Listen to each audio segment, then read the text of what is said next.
ನಮಸ್ಕಾರ. ಅಖಂಡ ಜ್ಯೋತಿಷ್ಯ ವಿಶೇಷ ಕಾರ್ಯಕ್ರಮಕ್ಕೆ ಸ್ವಾಗತ. ನಾನು ಸಿಂಚನ.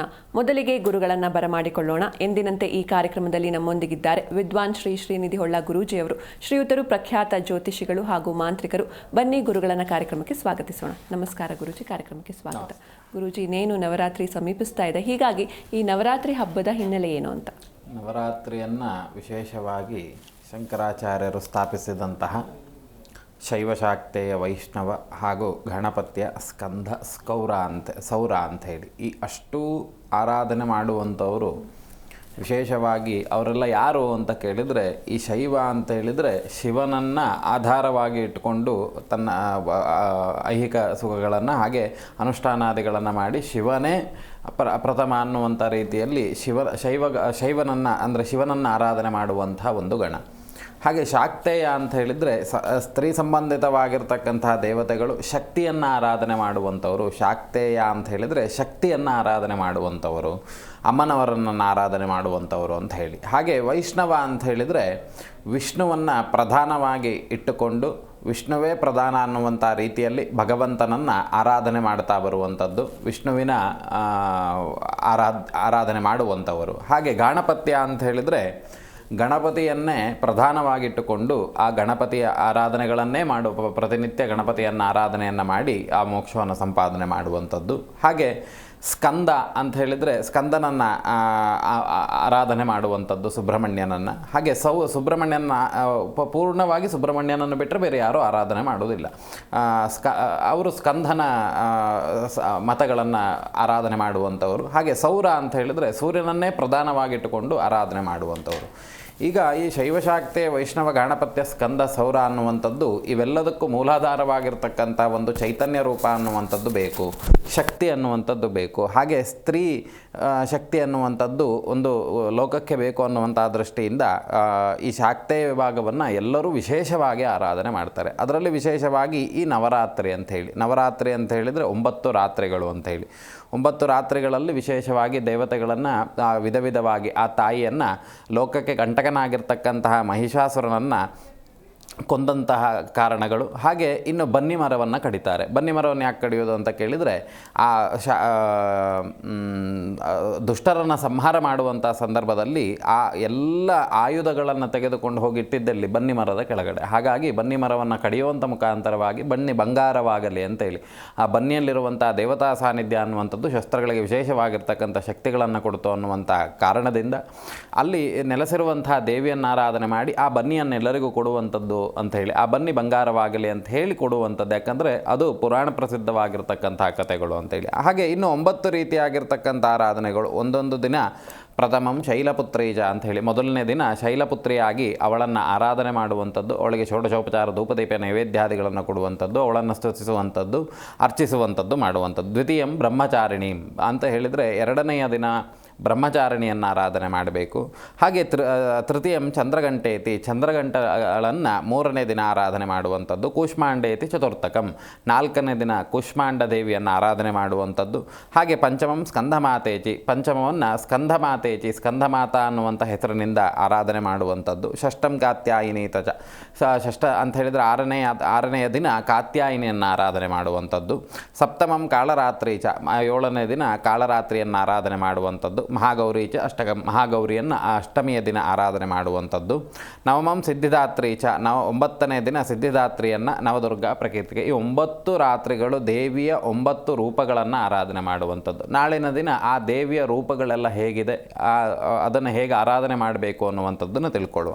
ಹಾಗೆ ಇದನ್ನು ಎಲ್ಲೆಲ್ಲಿ ಹೆಚ್ಚು ಆರಾಧನೆಗಳನ್ನು ಮಾಡ್ತಾರೆ, ಇದನ್ನು ಹೇಗೆ ನಾವು ಆರಾಧನೆ ಮಾಡಬೇಕು ಅಂತ ಕೇಳಿದರೆ, ವಿಶೇಷವಾಗಿ ಶಕ್ತಿಯನ್ನು ತಾಯಿ ಜಗಜ್ಜನನಿ ಅಂತ ಕರೀತಾರೆ ಬಿಟ್ಟರೆ ಜನಕ ಅಂತ ಕರೆಯೋದಿಲ್ಲ. ಯಾಕೆ ಅಂತ ಕೇಳಿದರೆ, ಇಡೀ ಲೋಕಕ್ಕೆ ಮಾಯೆಯಾಗಿ ನಮ್ಮನ್ನು ಸಂಹಾರ ಮಾಡುವವಳು, ಸಂಸ್ಕಾರ ಮಾಡುವವಳು, ಸಂಸ್ಕಾರವನ್ನು ತರುವವಳು, ನಮ್ಮನ್ನು ಉದ್ಧರಿಸುವವಳು ಯಾರು ಅಂತ ಕೇಳಿದರೆ ತಾಯಿಗೆ ಮಾತ್ರ.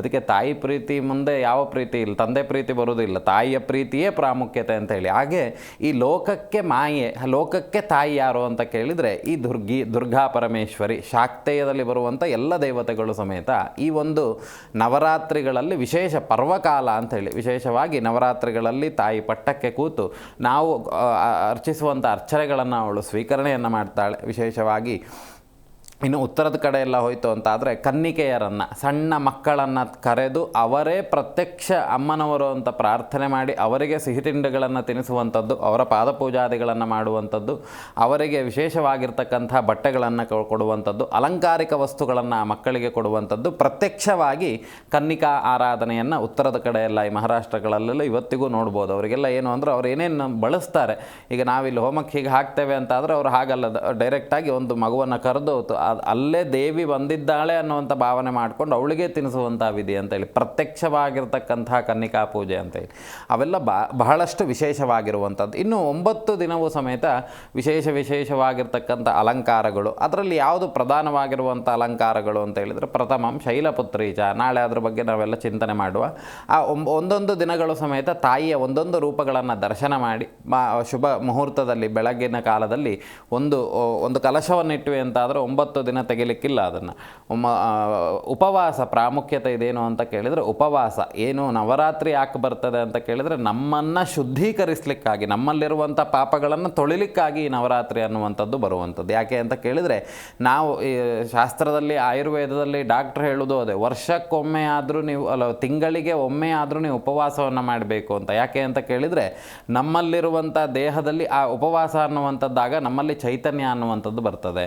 ಹಾಗೆ ನಮಗೆ ಈ ಕಣ್ಣು ತೆಗಿಬೇಕಂತಾದರೆ ಆ ಚೈತನ್ಯ ರೂಪಗಳು ಅಂತ ಹೇಳಿ ಆ ನಮ್ಮನ್ನು ನಾವು ರೀಚಾರ್ಜ್ ಮಾಡ್ಕೊಳ್ಳುವಂಥದ್ದು ಅಂತಲೂ ಅಂದ್ಕೊಳ್ಬೋದು, ನಮ್ಮನ್ನು ಶುದ್ಧೀಕರಿಸುವಂಥ ದಿನ ಅಂತಲೂ ತಿಳ್ಕೊಳ್ಬೋದು. ಹಾಗಾಗಿ ಈ ಚೈತನ್ಯ ರೂಪಗಳು ನಮಗೆ ಮುಖ್ಯವಾಗಿ ಯಾವುದೇ ಒಂದು ಜೀವರಾಶಿಯನ್ನು ತೆಗೆದುಕೊಂಡ್ರೂ ಸಮೇತ ಅದಕ್ಕೆ ಶಕ್ತಿ ಅನ್ನುವಂಥದ್ದು ಬೇಕೇ ಬೇಕು. ಈಗ ಮೊಬೈಲ್ ಅಂತ ಆದರೆ ಅದಕ್ಕೆ ಬ್ಯಾಟ್ರಿಯ ಶಕ್ತಿ ಇರ್ಬೋದು, ನಾವು ಲೈಟ್ ಹಾಕಿದ್ದೇವೆ ಅಂತಾದರೆ ಅದಕ್ಕೆ ಕರೆಂಟಿನ ಶಕ್ತಿ ಇರ್ಬೋದು. ಈ ಶಕ್ತಿಗೆ ಯಾರು ಪ್ರಧಾನ ಅಂತ ಕೇಳಿದರೆ ಈ ಮಾಯೆಯೇ ಶಕ್ತಿಗೆ ಪ್ರಧಾನ. ಇವಳಿಲ್ಲ ಅಂತಾದರೆ ಯಾವ ಶಕ್ತಿಯೂ ಇರೋದಿಲ್ಲ. ಹಾಗಾಗಿ ವಿಶೇಷವಾಗಿರ್ತಕ್ಕಂತಹ ನವರಾತ್ರಿ ಉತ್ಸವಗಳು ಹಲವಾರು ಅನಾದಿ ಕಾಲದಿಂದ ಆರಾಧನೆ ಮಾಡ್ಕೊಂಡು ಬಂದದ್ದು. ಈ ಗಣಪತಿ ಆರಾಧನೆ ಇರ್ಬೋದು, ಮತ್ತೊಂದಿರ್ಬೋದು, ಅದಕ್ಕಿಂತ ಮುಂಚಿತವಾಗಿ ಮೂಲಾಧಾರವಾಗಿ ಅದಕ್ಕಿಂತ ಮುಂಚಿತವಾಗಿ ಬಂದಂಥದ್ದು ನವರಾತ್ರಿ ಉತ್ಸವಗಳು ಮತ್ತು ಅನಂತನ ಚತುರ್ದಶಿಗಳು. ಇದು ನಮ್ಮ ಸನಾತನ ಹಿಂದೂ ಧರ್ಮದಲ್ಲಿ ವಿಶೇಷವಾಗಿರ್ತಕ್ಕಂಥ ಆರಾಧನೆಗಳು. ಹಿಂದಿನ ಕಾಲದಲ್ಲೆಲ್ಲ ಎಲ್ಲರ ಮನೆಯಲ್ಲೂ ಮಾಡಲಿಕ್ಕಾಗ್ತಿರ್ಲಿಲ್ಲ ಅಂಥೇಳಿ ರಾಜಮನೆತನದಲ್ಲಿ ಮೊದಲು ಪ್ರಾರಂಭ ಮಾಡಿದ್ದು. ಆ ತಾಯಿಯನ್ನು, ನಾಡದೇವಿಯನ್ನು, ಆ ನಾಡಿಗೆ ಸಂಬಂಧಿತವಾಗಿರುವಂಥ ದೇವಿಯನ್ನು ಪಟ್ಟದಲ್ಲಿ ಕೂರಿಸಿ ಅವಳಿಗೆ ವಿಶೇಷವಾಗಿರ್ತಕ್ಕಂಥ ಧೂಪದೀಪ ನೈವೇದ್ಯಾದಿಗಳು, ಷೋಡಶೋಪಚಾರಗಳು, ಸೇವೆಗಳು, ಅತಿಯಾಗಿರ್ತಕ್ಕಂಥ ಸೇವೆಗಳನ್ನು ದೇಶದ ಯಾವುದ್ಯಾವುದೋ ಮೂಲೆಯಿಂದ ಬಂದು ಅವರವರ ಸೇವೆಗಳನ್ನು ಅಲ್ಲಿ ತಾಯಿಗೆ ಸಮರ್ಪಣೆ ಮಾಡುವಂಥದ್ದು. ನಾಡ ದೇವತೆಯಾಗಿ ಅವಳು 9 ದಿನ ಪಟ್ಟಕ್ಕೆ ಕೂರುವಂಥದ್ದು. ಪಟ್ಟಕ್ಕೆ ಕೂತು ನಂತರದಲ್ಲಿ ಎಲ್ಲ ಸಂಚಾರ ಮಾಡುವಂಥದ್ದು. ಪ್ರತಿಯೊಂದು ಜಿಲ್ಲೆಯಲ್ಲೂ ಸಮೇತ ನಾಡದೇವಿ ಅನ್ನುವಂಥದ್ದು ಇರ್ತದೆ. ಆ ನಾಡದೇವಿಯನ್ನು 9 ದಶಮಿಯ ದಿನ ಎಲ್ಲ ಪ್ರದಕ್ಷಿಣಾಕಾರವಾಗಿ ಹಾಕಿ ಆಮೇಲೆ ಬನ್ನಿ ಮಂಟಪಕ್ಕೆ ಕರೆದುಕೊಂಡು ಹೋಗಿ ಬನ್ನಿಯನ್ನು ಮುಡಿಯುವಂಥದ್ದು ಅಂತ ಹೇಳಿದರೆ ಮಹಿಷಾಸುರನನ್ನು ಸಂಹಾರ ಮಾಡಿ ಆ ಪ್ರಸಾದ ರೂಪದಲ್ಲಿ ಬನ್ನಿಯನ್ನು ಮುಡಿಯುವಂತಹ ಕೆಲಸವನ್ನು ಮಾಡುವಂಥದ್ದೇ ಈ ನವರಾತ್ರಿಯಲ್ಲಿ ವಿಶೇಷವಾಗಿರುವಂಥದ್ದು. ಇಲ್ಲಿ ನವರಾತ್ರಿಗಳಲ್ಲಿ ಹೇಳಿದ್ದಾರೆ ಏನು ಅಂತ ಕೇಳಿದರೆ ತಾಮಸ, ಸಾತ್ವಿಕ, ರಾಜಸ, ತಾಮಸ ಅಂತ ಹೇಳಿ 3, 3, 6, 6, 3, 9 ಅಂತ ಹೇಳಿದರೆ ಏನಕ್ಕೆ ಹೇಳಿದೆ ಅಂತ ಹೇಳಿದರೆ ಈ ಮಹಾಕಾಳಿ, ಮಹಾಸರಸ್ವತಿ, ಮಹಾಲಕ್ಷ್ಮಿ ಅಂತ ಹೇಳಿ ಇದು 3 ದೇವತೆಗಳು. 3 ದೇವತೆಗಳನ್ನು 3 ರೀತಿಯಾಗಿ ನಾವು ಚಿಂತನೆ ಮಾಡ್ತೇವೆ. ಅದಕ್ಕೆ ನವರಾತ್ರಿ 9 ರಾತ್ರಿಗಳು 3 ಶಕ್ತಿಗಳು ಸಾತ್ವಿಕ, ರಾಜಸ, ತಾಮಸ ಅಂತ ಹೇಳಿ ಮಹಾಲಕ್ಷ್ಮಿಯನ್ನು ರಜೋರೂಪ, ರಾಜಸರೂಪ, ಹಾಗೆ ಮಹಾಕಾಳಿಯನ್ನು ತಮೋರೂಪ, ಹಾಗೆ ಮಹಾಸರಸ್ವತಿಯನ್ನು ಸಾತ್ವಿಕ ರೂಪದಲ್ಲಿ ಒಂದೊಂದು ದೇವರಿಗೂ 3 ರೀತಿಯಾಗಿ 3 ದಿನಗಳು ಅನ್ನುವಂಥ ರೀತಿಯಲ್ಲಿ ಚಿಂತನೆ ಇದು. ಆ 9 ರಾತ್ರಿಗಳು ಸೇರಿ ದಶಮಿಯ ದಿನ ವಿಶೇಷವಾಗಿ ದೇವರನ್ನು ಆರಾಧನೆ ಮಾಡುವಂಥದ್ದಕ್ಕೆ ಹೇಳುವಂಥದ್ದೇ ಈ ನವರಾತ್ರಿ ಅಂತ ಹೇಳಿದರೆ 9 ರಾತ್ರಿಗಳು. ನವರಾತ್ರ ಕನ್ನಡದಲ್ಲಿ ನವರಾತ್ರಿ ಅಂತ ಹೇಳಿ ಶರನ್ನವರಾತ್ರಿ ಅನ್ನುವಂಥ ಶರನ್ನವರಾತ್ರಿ ಅನ್ನುವಂಥ ಪದಗಳಿಂದನೂ ಪೂಜಿಸುವಂಥದ್ದು.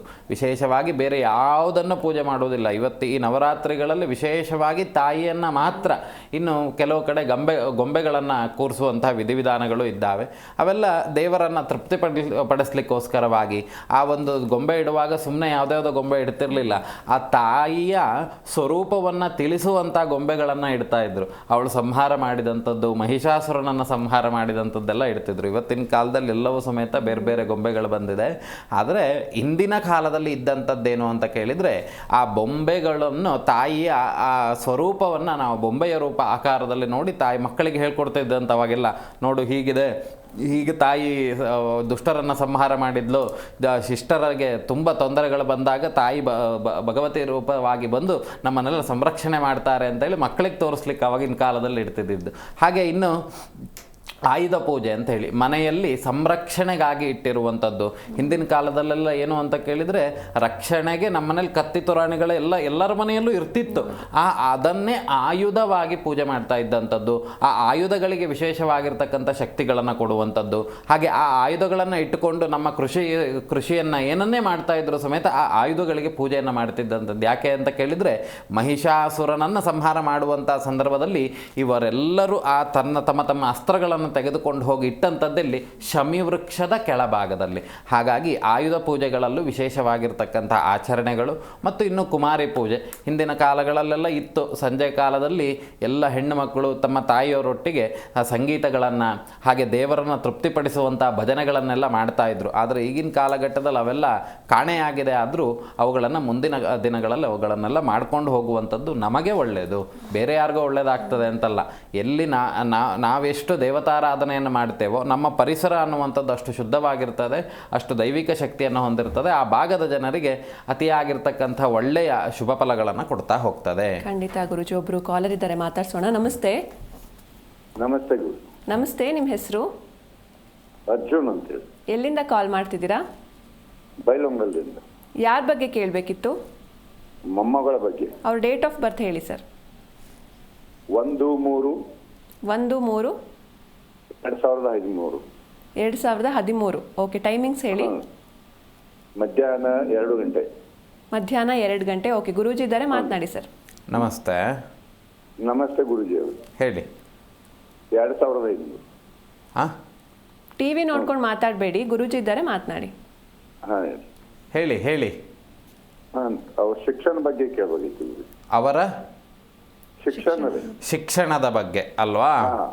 ಹಾಂ, ವಿದ್ಯಾ ಬಗ್ಗೆ ಇರುತ್ತೆ. ಹಾಂ, ಈಗ ನೋಡಿ ಯಜಮಾನ್ರೆ, ಅವಳ ಹೆಸರೇನು? ಅಮೃತ. ನೋಡಿ, ಅವಳಿಗೆ ವಿದ್ಯೆಗೆ ಸರಿಯಾಗಿ ಏನು ಸಮಸ್ಯೆಗಳು ಅನ್ನುವಂಥದ್ದು ಆಗಲಿಲ್ಲ. ಆದರೆ ಈ ಹುಟ್ಟುವಂಥ ಸಂದರ್ಭದಲ್ಲಿ ಸರಿಯಾಗಿ ಹೇಳಬೇಕಂತಾದರೆ 2018 ಈ ಕಾಲಗಳಲ್ಲಿ ಅವಳಿಗೆ ಆರೋಗ್ಯಕ್ಕೆ ಸಂಬಂಧಿತವಾಗಿರುವಂಥ ಸಮಸ್ಯೆಗಳಾಯಿತು. ಅದಾದ ನಂತರದಲ್ಲಿ ಈಗ ಸದ್ಯದ ಪರಿಸ್ಥಿತಿಗೆ ವಿದ್ಯೆಗೆ ಸರಿಯಾಗಿ ಏನಾಗ್ತಾ ಉಂಟು ಅಂತ ಕೇಳಿದರೆ, ವ್ಯಯಸ್ಥಾನದಲ್ಲಿರುವಂಥ ಕೆಲವೊಂದು ಗ್ರಹಗಳು ಆ ವಿದ್ಯೆ ಎನ್ನುವಂಥದ್ದು ಅವಳು ಓದಿದಂಥ ವಿಷಯಗಳು ಸರಿಯಾದ ಸಮಯಕ್ಕೆ ನೆನಪಾಗ್ದಲೇ ಇರುವಂಥದ್ದು, ಸ್ವಲ್ಪ ಮರು ಬರುವಂಥ ಲಕ್ಷಣಗಳು ಅಥವಾ ಇರುವಂಥ ಲಕ್ಷಣಗಳು, ಓದಿದಂಥದ್ದು ಸರಿಯಾದ ಸಮಯಕ್ಕೆ ನೆನಪಾಗ್ದಲೇ ಇರುವಂಥದ್ದು, ಈ ರೀತಿಯದೆಲ್ಲ ಅವಳಿಗೆ ಸಮಸ್ಯೆಗಳು ಕಾಣಿಸ್ತಾ ಇದೆ.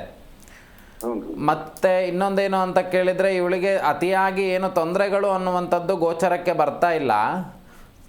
ಇಲ್ಲಿ ಒಂದು ಸೂಕ್ಷ್ಮವಾಗಿರ್ತಕ್ಕಂಥ ವಿಷಯ ಏನು ಅಂತ ಕೇಳಿದರೆ, ನೋಡಿ, ಒಂದು ಕುಟುಂಬದಲ್ಲಿ ಯಾವ ಜನ ನೀವು, ಯಾವ ಗೋತ್ರದವರು? ಹಲೋ, ನೀವು ಯಾವ ಜನ ಅಂದರೆ ಯಾವ ಗೋತ್ರದವರು? ಹಿಂದೂ ಲಿಂಗಾಯತ. ಹಾಂ.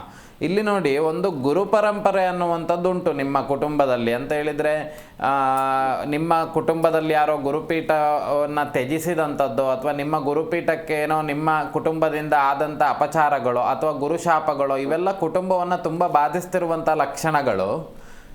ಸದ್ಯದ ಪರಿಸ್ಥಿತಿಗೆ ಅವಳು ಗಣಪತಿಯನ್ನು ಮತ್ತು ಸರಸ್ವತಿಯನ್ನು ಆರಾಧನೆ ಮಾಡ್ತಾ ಬರಲಿ. ಒಮ್ಮೆ ನೇರವಾಗಿ ಬಂದು ಭೇಟಿ ಮಾಡಿ. ಕುಟುಂಬದಲ್ಲಿ ಕೆಲವೆಲ್ಲ ತೊಂದರೆಗಳಿದೆ ಅಂತ ಹೇಳಿದರೆ, ಇದೇನೋ ಶಾಪಗ್ರಸ್ತವಾಗಿರ್ತಕ್ಕಂಥ ಕುಟುಂಬದ ರೀತಿಯಲ್ಲಿ ಗೋಚರಕ್ಕೆ ಬರ್ತಾ ಉಂಟು.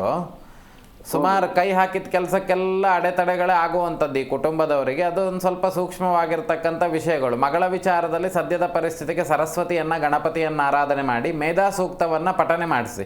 ಒಮ್ಮೆ ನೇರವಾಗಿ ಬಂದು ಭೇಟಿ ಮಾಡಿ ಕುಟುಂಬದ ವಿಚಾರಗಳನ್ನು ವಿಮರ್ಶೆ ಮಾಡು. ಒಳ್ಳೆಯದಾಗಲಿ. ಓಕೆ, ಧನ್ಯವಾದ ಸರ್ ಕರೆ ಮಾಡಿದ್ದಕ್ಕೆ. ಇನ್ನೊಬ್ರು ಕಾಲರ್ ಇದ್ದಾರೆ ಗುರೂಜಿ, ಸುನೀತಾ ಅಂತ ಕಡೂರಿನಿಂದ ಕರೆ ಮಾಡಿದ್ದಾರೆ. ನಮಸ್ತೆ ಮಾ. ನಮಸ್ತೆ ಮೇಡಮ್. ನಮಸ್ತೆ, ಯಾರ ಬಗ್ಗೆ ಕೇಳಬೇಕಿತ್ತು? ಮಗನ ಬಗ್ಗೆ ಕೇಳಬೇಕಾಗಿತ್ತು. ಅವ್ರ ಡೇಟ್ ಆಫ್ ಬರ್ತ್ ಹೇಳಿ ಮಾ. 24/11/2005 ಮೇಡಮ್. 24/11/2005. ಮನೋಜ್ ಅಂತ. ಓಕೆ, ಟೈಮಿಂಗ್ಸ್ ಹೇಳಿ. 9 ಇಂದ 9:30 ಮೇಡಮ್ ಅವರೇ.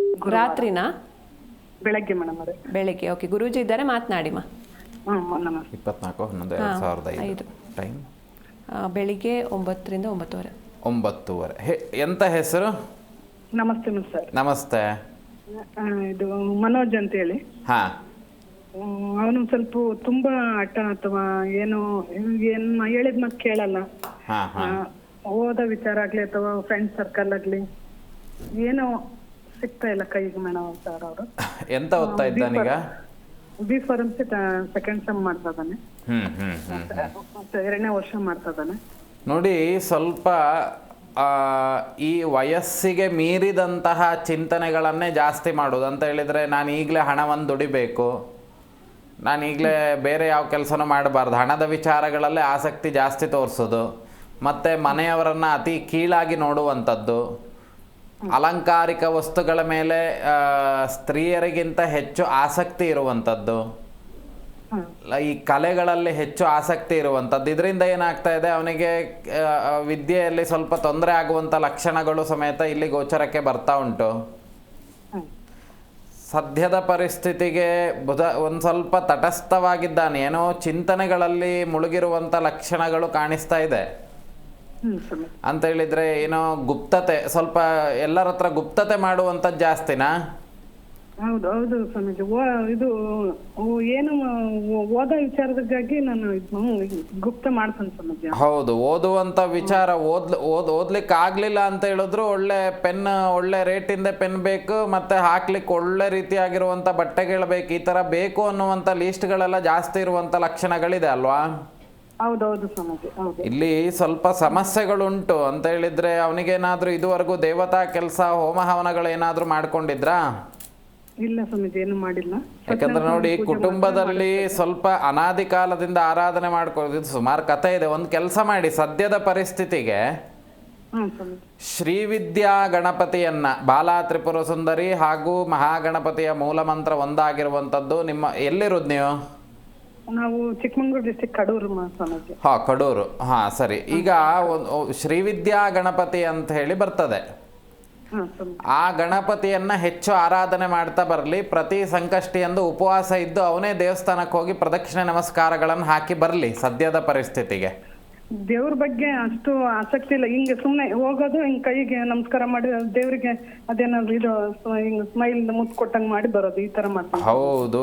ಈಗ ನೋಡಿ, ಸ್ವಲ್ಪ ಸಮಸ್ಯೆ ಇದೆ, ಅದನ್ನ ನಾವು ಇಲ್ಲೆಲ್ಲ ಚಿಂತನೆ ಮಾಡ್ಲಿಕ್ಕೆ ಆಗೋದಿಲ್ಲ. ನೀವು ನೇರವಾಗಿ ಬಂದು ಭೇಟಿ ಮಾಡಿ, ಆಮೇಲೆ ನಮ್ಮವ್ರು ಫೋನ್ ಮಾಡ್ತಾರೆ ಹೇಗೆ ಭೇಟಿ ಮಾಡಬೇಕು ಏನು ಅಂತ ಹೇಳಿ. ಇದನ್ನ ಇಲ್ಲಿ ಹೇಳಲಿಕ್ಕೆ ಸಾಧ್ಯತೆ ಇಲ್ಲ. ಸದ್ಯಕ್ಕೆ ನೋಡುವ, ಪ್ರಶ್ನೆಯನ್ನಿಟ್ಟು ನಂತರದಲ್ಲಿ ವಿಷಯವನ್ನು ವಿಮರ್ಶೆ ಮಾಡಿ ಕೊಡ್ತೇವೆ. ಒಳ್ಳೇದಾಗ್ಲಿ. ಓಕೆ, ಧನ್ಯವಾದ ಸುನೀತಾ ಅವರೇ ಕರೆ ಮಾಡಿದ್ದಕ್ಕೆ. ಇನ್ನೊಬ್ರು ಕಾಲರ್ ಇದ್ದಾರೆ ಗುರೂಜಿ, ಕುಮಾರ್ ಅಂತ, ಮಾತಾಡ್ಸೋಣ. ನಮಸ್ತೆ.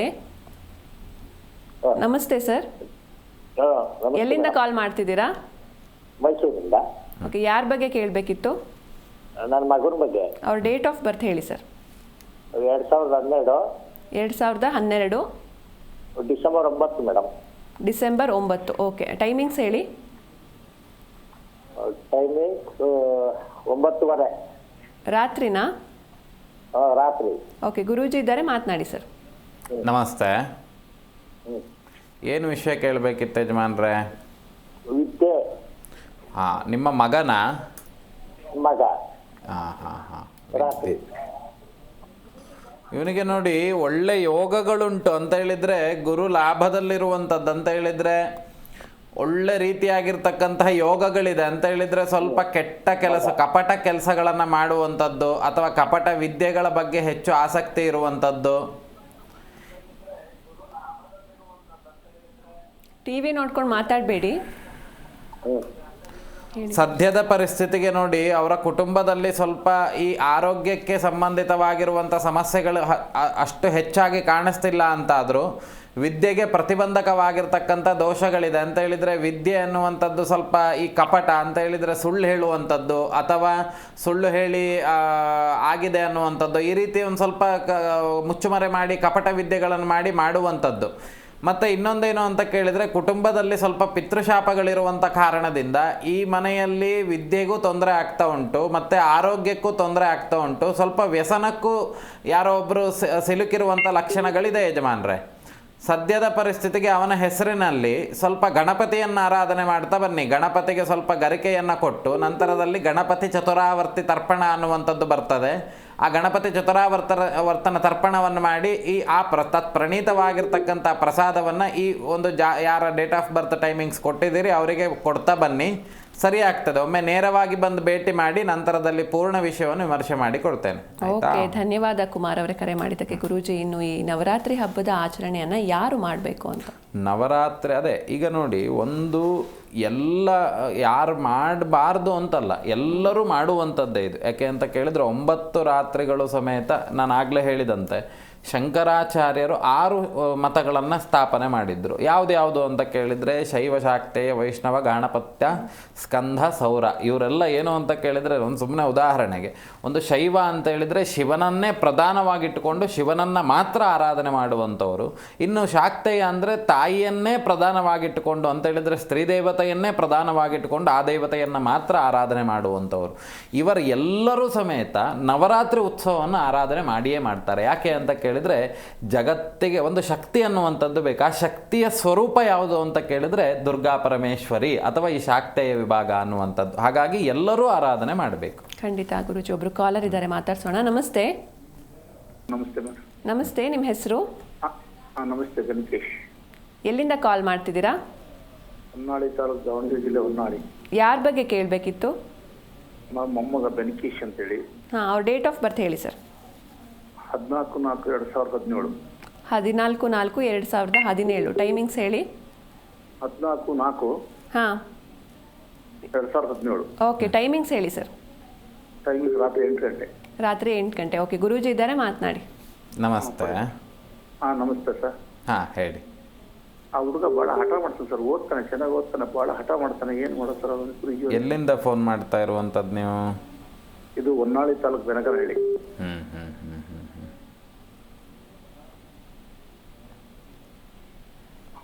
ಇಲ್ಲಿ ನೋಡಿ, ಒಂದು ಅವನಿಗೆ ಸರ್ಪ ಸಂಬಂಧಿತವಾಗಿರ್ತಕ್ಕಂಥ ಸಮಸ್ಯೆಗಳಿದೆ. Okay sir. ಈ ಕುಕ್ಕೆ ಸುಬ್ರಹ್ಮಣ್ಯ ಕ್ಷೇತ್ರದಲ್ಲಿ ಒಮ್ಮೆ ಹೋದಾಗ ಅವನ ಹೆಸರಿನಲ್ಲಿ ಒಮ್ಮೆ ನಾಗ ಪ್ರತಿಷ್ಠೆಯನ್ನು ಮಾಡಿಸಿ, ಅವನು ಎಷ್ಟು ಉದ್ದ ಇದ್ದಾನೋ ಅಷ್ಟು ಬೆಳ್ಳಿ ತಂತಿಯನ್ನು ಅಳೆದು ತಲೆಗೆ ಸುತ್ತು ಬರೆಸಿ ಅದನ್ನು ಕಾಣಿಕೆ ಹುಂಡಿಗೆ ಹಾಕಿ. ಇವನು ಹುಟ್ಟಿದಂಥ ಸಂದರ್ಭದಲ್ಲಿ ಏನಾದರೂ ತುಂಬ ತೊಂದರೆ ಆಗಿ ಆರೋಗ್ಯಕ್ಕೆ ತುಂಬ ಮಾರಕವಾಗಿರ್ತಕ್ಕಂಥದ್ದು ಏನಾದರೂ ಸಮಸ್ಯೆ ಆಗಿತ್ತಾ? ಹುಟ್ಟಿದಾಗ ಆರೋಗ್ಯದಲ್ಲಿ ಪೆಟ್ಟು ಬಿದ್ದು?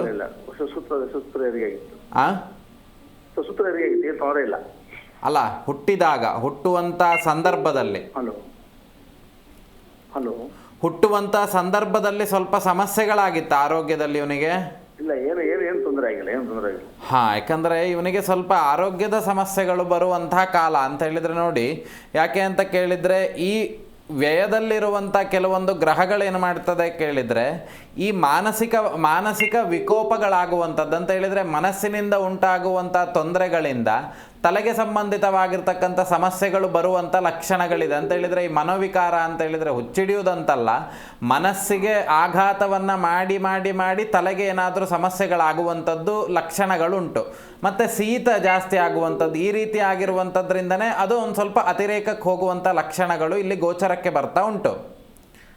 ಅರ್ಥ ಆಯ್ತಾ? ಮತ್ತು ಇನ್ನೊಂದು, ನಿಮ್ಮ ಕುಲದೇವರು ಅಥವಾ ಈ ಕುಲಗುರುಗಳು ಅನ್ನುವಂಥದ್ದು ಬಿಟ್ಟೋದಂತ ಅಂತ ಹೇಳಿದರೆ ಅದರದ್ದೇನೋ ಸಮಸ್ಯೆ ಉಂಟು. ಅಂತ ಹೇಳಿದರೆ ಶಾಪಗ್ರಸ್ತವಾಗಿರುವಂಥದ್ದು, ಗುರುಗಳಿಗೆ ಮಾಡ್ತಿದ್ದಂಥ ಆರಾಧನೆಗಳು ನಿಲ್ಲಿಸಿದಂಥದ್ದು ಯಾವುದೋ ಒಂದು ಗೋಚರಕ್ಕೆ ಬರ್ತಾ ಉಂಟು. ಕೆಲವೆಲ್ಲ ಗುರುಪೀಠದ ಆರಾಧನೆ ಅನ್ನುವಂಥದ್ದು ಬಿಟ್ಟು ಹೋಗಿದೆ ಕುಟುಂಬದಲ್ಲಿ. ಅಲ್ಲ, ಅದೇ ನಿಮ್ಮ ಕುಟುಂಬದ ಕುಲದೇವರು ಯಾವುದು ಅನ್ನುವಂಥದ್ದು ನೀವು ವಿಮರ್ಶೆ ಮಾಡಬೇಕು, ನೀವು ಹುಡುಕ್ಬೇಕಾಗ್ತದೆ. ಸದ್ಯದ ಪರಿಸ್ಥಿತಿಗೆ ಇವನಿಗೆ ಮೇಧಾ ಸೂಕ್ತ ಅನ್ನುವಂಥದ್ದು ಬರ್ತದೆ. ಸರಸ್ವತಿ ಸೂಕ್ತ, ಮೇಧಾ ಸೂಕ್ತ ಮತ್ತು ಮಾಯಾ ಸೂಕ್ತ ಅನ್ನುವಂಥದ್ದು ಬರ್ತದೆ. ಈ ಸೂಕ್ತ ಜಪಗಳನ್ನು ಮಾಡಿಸಿ ಅವನಿಗೆ ಪ್ರತಿನಿತ್ಯ ಅದನ್ನು ಜೇನುತುಪ್ಪಕ್ಕೆ ಅಭಿಮಂತ್ರಣೆ ಮಾಡಿ ಮತ್ತು ತುಪ್ಪಕ್ಕೆ ಅಭಿಮಂತ್ರಣೆ ಮಾಡಿ ಅದನ್ನು ಅವನಿಗೆ ತಿನ್ನಲಿಕ್ಕೆ ಕೊಡ್ತಾ ಬನ್ನಿ. ಅವನಲ್ಲಿ ಅದು ಬದಲಾವಣೆ ಆಗ್ತಾ ಹೋಗ್ತದೆ. ಸದ್ಯಕ್ಕೆ ಆದಷ್ಟು ಬೇಗ ಕುಕ್ಕೆ ಸುಬ್ರಹ್ಮಣ್ಯಕ್ಕೆ ಹೋಗಿ ಅದನ್ನು ಪರಿಹಾರಾದಿಗಳನ್ನು ಮಾಡಿಕೊಳ್ಳಿ. ಒಳ್ಳೆಯದಾಗಲಿ. ಓಕೆ, ಧನ್ಯವಾದ ಸರ್ ಕರೆ ಮಾಡಿದ್ದಕ್ಕೆ. ಗುರೂಜಿ, ನೀವಾಗಲೇ ಈ ಉಪವಾಸದ ಬಗ್ಗೆ ಹೇಳಿದ್ರಿ. ಈ ಉಪವಾಸದ ಸಮಯದಲ್ಲಿ ಏನಾದರೂ ಸೇವಿಸಬಹುದಾ, ಹೇಗೆ ಅಂತಂದ್ರೆ? ಹಣ್ಣುಗಳ ಉಪವಾಸ ಅಂತ ಹೇಳಿದ್ರೆ ಕೇವಲ ನೀರು.